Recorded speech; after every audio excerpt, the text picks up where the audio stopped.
La entrevista del Telematutino 11, gente importante, a tratar temas importantes, nos acompaña el licenciado Rafael Castillo Casado.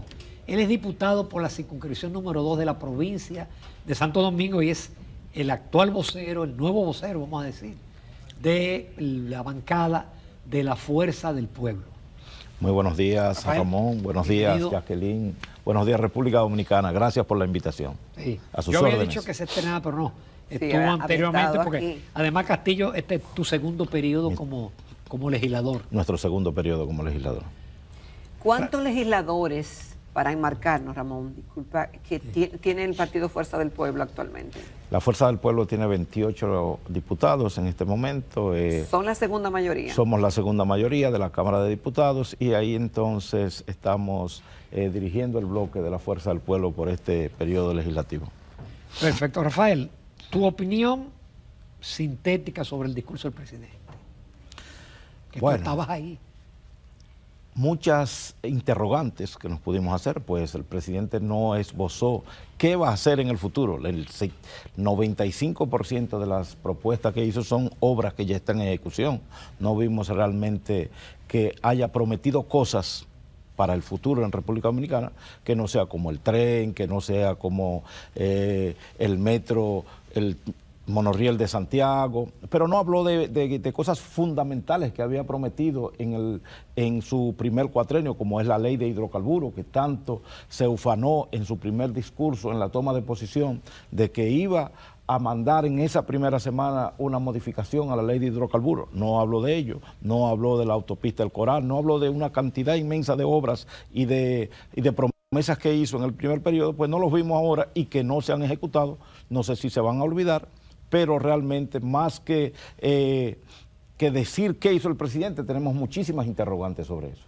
Bueno, el presidente Luis Abinader, en su alocución de los lunes, criticó al líder de su partido, Leonel Fernández, porque dice que tienen una visión diferente, no solamente de la Constitución, sino también de cómo ve el mundo. Pero le recalcó que el presidente Fernández no le ha encontrado nada bueno al gobierno, que todo se lo encuentra malo, desde la vacuna hasta la declaración de Venezuela. Entonces, ¿qué tipo de oposición va a hacer la Fuerza del Pueblo? ¿Será una oposición constructiva donde verá lo bueno y verá lo malo? ¿O es una oposición que siempre va a destacar lo malo? Mira, Jacqueline, lo primero es que el presidente Fernández, el 16 de agosto, lo primero que hizo fue desearle suerte al presidente de la República, que pueda ejercer una buena función en estos 4 años, que la salud le acompañe para que el pueblo dominicano pueda disfrutar de un presidente en salud. Ahora bien, ¿qué ha pasado? Ese discurso de ayer del presidente en la semanal no es más que la respuesta a desmontarle el discurso del 16 de agosto con esa rueda de prensa que hizo la Fuerza del Pueblo, tanto con números como con imágenes, que le desmontó totalmente los números que el presidente había presentado en esa cantidad de falsedades, si se puede decir, que se dijeron en ese discurso. El presidente de la República presentó números de que la República Dominicana se erige como el líder de la región, cuando el presidente Fernández ayer desmontó ese mito en una rueda de prensa bien estructurada, con muchos números realmente, que dice Ramón que es una visión diferente de que el presidente no cuenta desde el 2020, sino desde el 2021, 22, 23, pero como dice el presidente Fernández, le toca 4 meses del gobierno anterior, que fue donde realmente se descalabró la economía. ¿Y la parte de Venezuela? Bueno, la parte de Venezuela, yo tengo que decirle lo siguiente. Esa misma es la reacción de una persona cuando se le desmonta lo que tenía preparado. Esa es la reacción sobre la rueda de prensa que hizo la Fuerza del Pueblo ayer.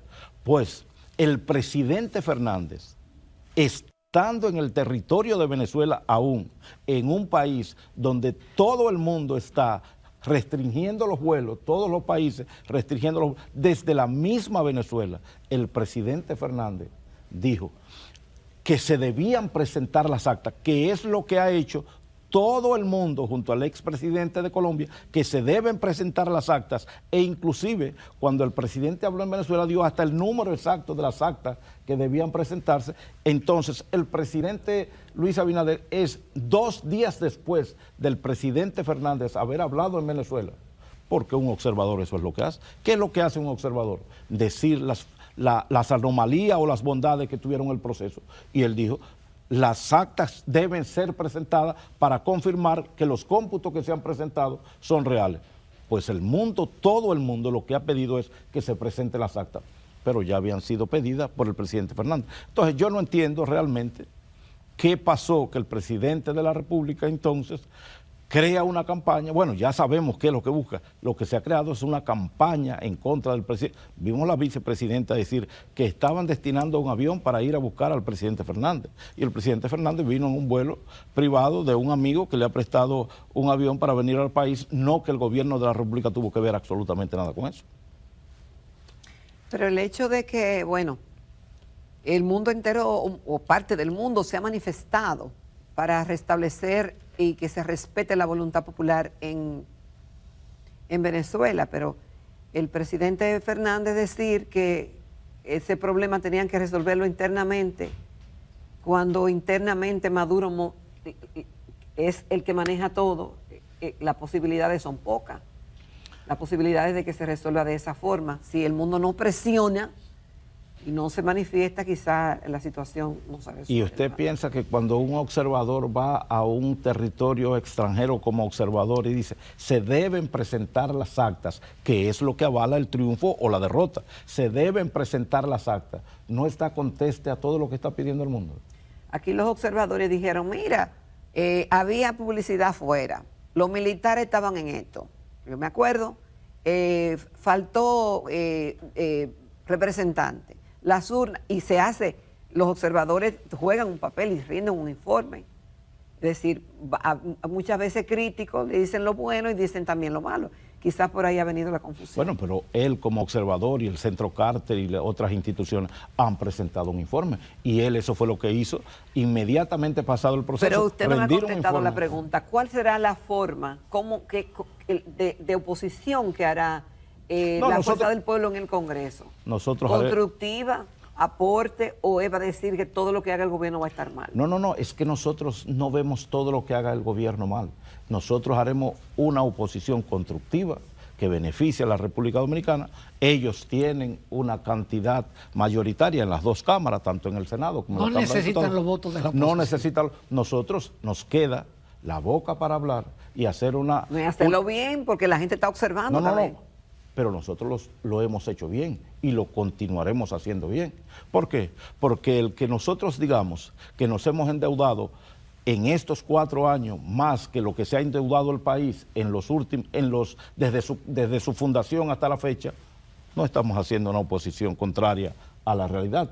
Lo que pasa es que defender cosas que son indefendibles es muy difícil. Ahora, la oposición va a hacer su rol, nosotros somos apenas 28 diputados, ellos son 146, pero nuestra oposición, la Fuerza del Pueblo, hará una oposición constructiva que pueda beneficiar, que pueda servir de contrapeso para lo que se pueda aprobar o no se pueda aprobar en la Cámara de Diputados. En términos de la reforma constitucional, ustedes se van a oponer totalmente a la reforma. Desde ya nos oponemos. Pues una reforma que no tiene razón de ser, es una reforma antojadiza. Si usted puede, como usted decía ahorita en la introducción, esa reforma quizás tenga puntos que son discutibles. Ahora bien, nosotros creemos que los 4 puntos que se están sometiendo están plasmados en la Constitución.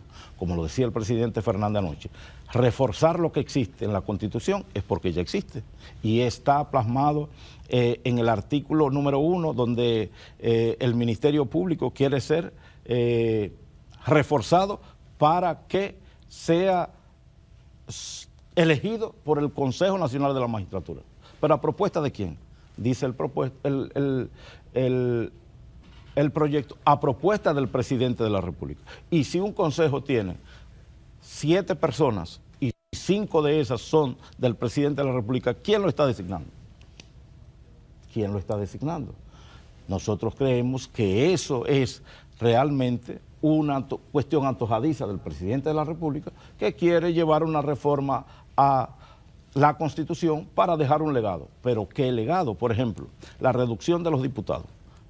Estamos en un proceso que se van a reducir en 57 diputados. Y usted se pregunta, Ramón, ¿pero cuál es la base? ¿Qué es lo que ustedes tienen como objetivo en esa reforma? Porque simple y llanamente lo que se está sometiendo es la reducción en el artículo 81 de la Constitución de la cantidad de diputados que existen. Se van a escoger 110 diputados por voto directo, 110 diputados, se van a elegir 20 diputados antojadizamente, cuando hoy son 5 por acumulación de votos, y ustedes se dicen, es económico, es por 1.000 millones de pesos, como ha dicho la población, la reducción de 1.000 millones de pesos.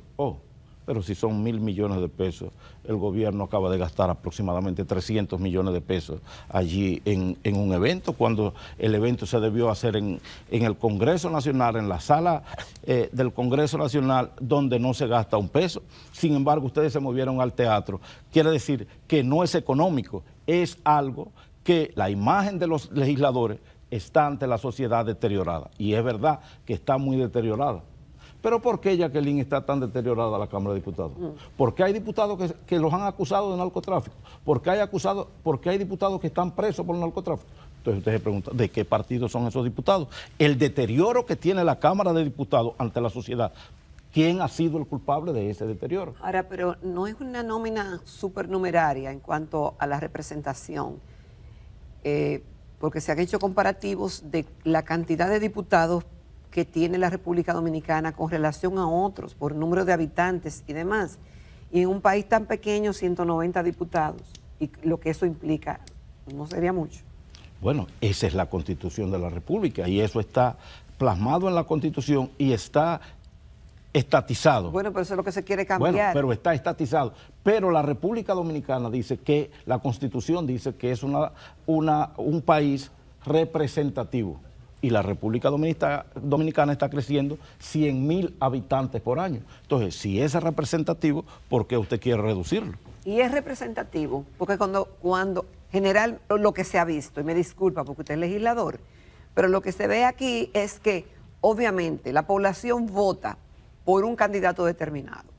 Se supone que se debe a esa demarcación y a esos votantes, pero la realidad es que se debe a lo que diga el comité político, a lo que diga la comisión ejecutiva, y se olvidan de quienes votaron por ellos.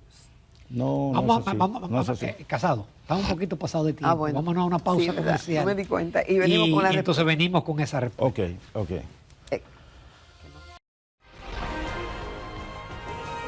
Rafael Castillo Casado, el vocero del bloque de diputados del Partido Fuerza del Pueblo en la Cámara Baja, representa a la provincia de Santo Domingo, la circunscripción 3-2. Nos acompaña esta mañana y tiene la papa caliente de ser el vocero de los legisladores de la Fuerza del Pueblo en el Congreso y hacerlo bien, porque aunque la mayoría aplastante la tiene el PRM, la gente está observando. Y una de las observaciones que hacemos es que cuando usted habla de los números que dio el presidente, que están distorsionados y demás, a pesar de esa realidad, la población votó por Luis Abinader.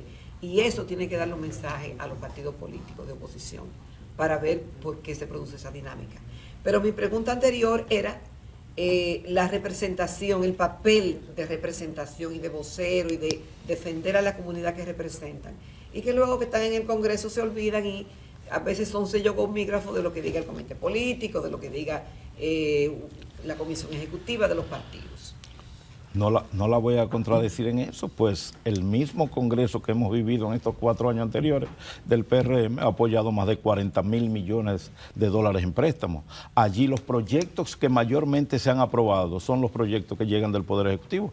Yo sé que el Poder Ejecutivo ejerce realmente una presión fundamental sobre el Congreso Nacional. ¿Y qué pasa? Que la mayoría de los legisladores que existen en el Congreso Nacional pertenecen y son dirigentes importantes de cada uno de esos partidos. Ahora bien, usted debe legislar para la comunidad, para la sociedad. No es posible que se esté tomando préstamo sobre préstamo para pagar préstamos. No es posible que que el 95% de los préstamos que llegan a la Cámara de Diputados sean apoyo presupuestario. El presupuesto se basa en simple y llanamente tomar préstamo. En estos 4 años que acaban de transcurrir, bueno, en este que estamos viviendo, este presupuesto tenía 57 préstamos. Uno más que, si tomamos uno semanal, tenía uno más que las semanas del año.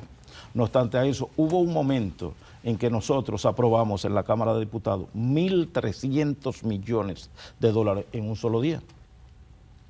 Pero lo último, ahora mismo nosotros estábamos en una discusión del Código Penal al cerrar la legislatura y tuvimos alrededor de una semana en una discusión de el Código Penal en la Comisión de Justicia. ¿Y usted sabe lo que pasó? En esa semana en que la sociedad estaba vigente, en que las mujeres estaban haciendo manifestaciones en las calles por el código y las causales, se aprobaron 485 millones de dólares. Entonces usted dice, al cerrar una legislatura, cuando viene un presupuesto complementario que se aprueba en ese mismo momento y ahí mismo le remachan a usted 485 millones sin discutir, sin nada, entonces usted dice, es verdad que estos legisladores se han convertido en un sello gomígrafo del Poder Ejecutivo. Castillo, aquí la semana pasada Carlos Salcedo y otros abogados han insistido en el tema del referendo para refrendar cualquier modificación constitucional. Está en la Constitución, hay un proyecto de ley, pero no acaba de aprobarse. Ahí, Ramón, ahí se debió llevar entonces lo del procurador. Si es verdad que quiere que sea independiente, ¿por qué entonces no lo llevan a la ley de referéndum? Nosotros, yo particularmente pertenecí en esta legislatura anterior a la Comisión de Desarrollo Humano. En 2 ocasiones la comisión conoció el proyecto de referéndum. Duramos 4 años trabajando. 2 veces perimió y 2 veces se sometió. Y 2 veces lo aprobó la Comisión de Desarrollo Humano. ¿Y lo tenemos? No, porque eso no le interesa al Poder Ejecutivo. Lo que le interesa son otros proyectos donde el presidente pueda lucirse ante la sociedad. Pero es que necesitamos otro Congreso más comprometido y más independiente. Porque la Constitución de referéndum es del 2010 sí. Y tenía un plazo. Entonces, del 2010 al 24 han pasado 14 años. Mire, Jacqueline. Y entonces es una responsabilidad compartida de todo lo que han pasado por ahí. Totalmente de acuerdo. Entonces, ese cambio que queremos. Totalmente de acuerdo. Pero recuerde que en el Congreso anterior, no este de ahora, que el PRM también tenía alrededor de 106 diputados. Con los aliados, más lo que consiguió en el trayecto de la campaña, 106 diputados. Pero no había la intención de aprobarlo. Pero le repito, 2 veces perimió el proyecto. Primero habían 2 proyectos. Había uno que envió el Poder Ejecutivo y después había otro proyecto que había sometido el presidente de la Cámara, Alfredo Pacheco. Se unificaron y ninguno de los 2 tuvo el efecto que estaba buscando la sociedad. Pero no obstante a eso, lo más importante de todo esto es que ese proyecto de el referéndum que está en la Constitución está acompañado de alrededor de 65 leyes más que debieron ser aprobadas desde hace aproximadamente 8 años. Por eso les digo que el Congreso debe y los legisladores tienen que revisarse. Porque para qué hacen planes nuevos si no cumplen con los y leyes nuevas y propuestas nuevas, si hay otras importantes pendientes que se comprometieron porque votaron, pero entonces no han hecho nada en ese sentido. Pero eso es así. Y ese atraso. Y estamos totalmente de acuerdo con usted. Por ejemplo, ¿usted cree y la sociedad cree que era más factible someter una reforma a la Constitución en este momento que la Ley de Seguridad Social, que está pidiendo a grito la República Dominicana que se modifique la Ley de Seguridad Social, o que se modifique el Código de Trabajo, o que se modifique el Código Penal, que terminamos la legislatura el mismo día que terminó la legislatura, estábamos rindiendo un informe de gestión porque no dio el tiempo a conocer el Código Penal? Eso es lo que debimos continuar haciendo en el Congreso. Esto de la reforma ha sido antojadizamente, o por qué no se somete, e inclusive, podría decirlo yo, por qué no se sometió la reforma, que también es necesaria. fiscal, la reforma fiscal. ¿Por qué no sometieron la reforma? ¿Por qué no sometieron el Código Penal, la ley de agua? Entonces, las prioridades de la República Dominicana no es la Constitución de la República. Eso es algo que se ha antojado, perdón, el Pero es que esa presidente de la misma República. pregunta habría que hacérsela también a Leonel Fernández, a Danilo Medina y a otros que esas leyes están pendientes desde sus periodos de gobierno y tampoco fueron prioridades. Eso hay que decirlo. No, la ley de seguridad social. La ley de seguridad social se aprobó en el gobierno de Hipólito Mejía. Y quien entró en gestión, quien la inició a ejecutar, fue Leonel Fernández. Sí, pero después todo lo demás tenemos años discutiendo y en cualquier gobierno y no se llega a un punto. Imagínense, si no lo hemos llegado con un Congreso ahora que va a tener 146 legisladores y 27 por el otro del partido. Ahora de no hay gobierno, excusa. ¿qué va a pasar? No hay Ahora excusa. no habrá excusa. ¿Cuál es la prioridad legislativa de la Fuerza del Pueblo? No, la prioridad legislativa de la Fuerza del Pueblo está en el Código Penal, está en la Ley de Seguridad Social, está en la Ley de Agua, está en el referendo. En esas leyes está la prioridad de la Fuerza del Pueblo en estos momentos. Nosotros pensamos que esa ley de seguridad social es quizás, y sin el quizás, la ley más importante después de la Constitución de la República. Y en tal razón, entonces, ya se hace necesario. En el año 2020 se aprobó una modificación a la ley 87-01 para darle personalidad jurídica a la Tesorería de la Seguridad Social y a la DIDA. ¿Y qué pasó? Que en esa ley 1920 que se aprobó, se creó un artículo transitorio de que hasta el mes de septiembre del año 2020 se le daba un plazo al Congreso para iniciar un proceso de reestructuración de la ley 87-01. Se creó a propuesta nuestra, se creó una comisión bicameral y se inició el proceso de la modificación de la ley. Todo eso que habló el presidente de la República ahí en el Congreso, en el Teatro Nacional sobre la Ley de Seguridad Social, está plasmado en un proyecto de ley, en una modificación de ley que sometió esa comisión bicameral y que el mismo presidente de la República mandó a pararla en el Congreso y ni siquiera se puso en agenda. Nosotros como legisladores rendimos un informe, tanto diputados como senadores, rendimos un informe de la Ley de Seguridad Social, donde se le mantiene obligatoriamente lo que dijo el presidente, el seguro a los pensionados, donde se modifica el sistema de pensión, donde a las ARS se le obliga a que no tengan que pedir un código para que las farmacias puedan suplir, para que los médicos puedan ser proveedores del sistema de seguridad social. Todo eso está plasmado en una reforma de la Constitución que hicimos los legisladores y se archivó. Entonces, ¿veremos nosotros una modificación de la Ley de Seguridad Social? Pienso que no. Rafael Castillo Casado, excelente, tiene un buen vocero la bancada. Muchísimas gracias, por tu participación y bueno, te invitaremos con cierta frecuencia. Gracias y buenos días.